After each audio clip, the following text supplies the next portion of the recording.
বাংলাদেশের রাজনৈতিক সংস্কার কার্যক্রমে পূর্ণ সমর্থন আছে জাতিসংঘের, এমনটাই জানিয়েছেন সংস্থাটির মহাসচিব অ্যান্তোনিও গুতেরেসে। তিনি বলেন, এদেশের টেকসই ভবিষ্যৎ বিনির্মাণে সব সহায়তা দেবে জাতিসংঘ।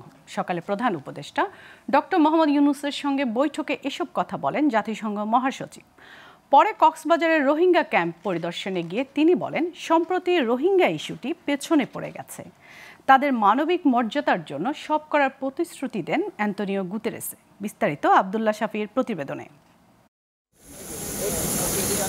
আনুষ্ঠানিকভাবে 4 দিনের সফর হলেও বাংলাদেশে জাতিসংঘ মহাসচিব অ্যান্তোনিও গুতেরেসের কর্মসূচি মূলত 2 দিনের। শুক্রবার সকালে দ্বিতীয় দিনের শুরুতেই তেজগাঁওয়ে প্রধান উপদেষ্টার কার্যালয়ে অধ্যাপক ডক্টর মোহাম্মদ ইউনূসের সঙ্গে সৌজন্য সাক্ষাৎ করেন জাতিসংঘ মহাসচিব। পরে পররাষ্ট্র উপদেষ্টা মোহাম্মদ তৌহিদ হোসেনের সঙ্গেও বৈঠক করেন। রোহিঙ্গা প্রত্যাবাসন নিয়ে আলাদা বৈঠক করেন প্রধান উপদেষ্টার রোহিঙ্গা বিষয়ক বিশেষ দূত খলিলুর রহমানের সঙ্গেও।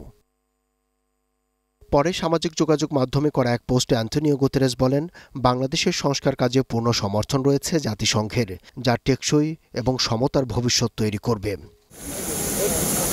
পরে দুপুর 1টার দিকে বাংলাদেশ বিমানের বিশেষ ফ্লাইটে প্রধান উপদেষ্টার সঙ্গে কক্সবাজার যান অ্যান্তোনিও গুতেরেস।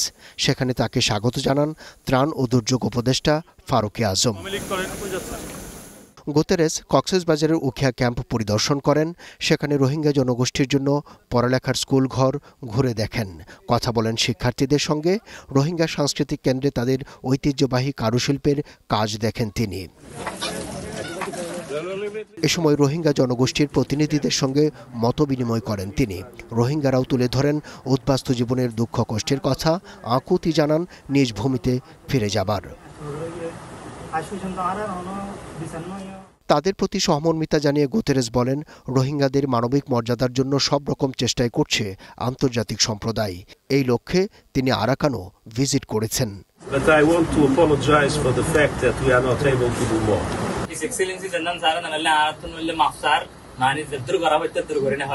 পরে ক্যাম্পে গণমাধ্যমের সাথে কথা বলেন জাতিসংঘ মহাসচিব। জানান, এই সফরে তার কাছে 2টি বার্তা পরিষ্কার। প্রথমত, রোহিঙ্গা সংকট আন্তর্জাতিক সম্প্রদায়ের কাছে এখন অনেক পিছনে পড়েছে। দ্বিতীয়ত, ক্যাম্পের পরিস্থিতি আরও উন্নত হওয়া প্রয়োজন।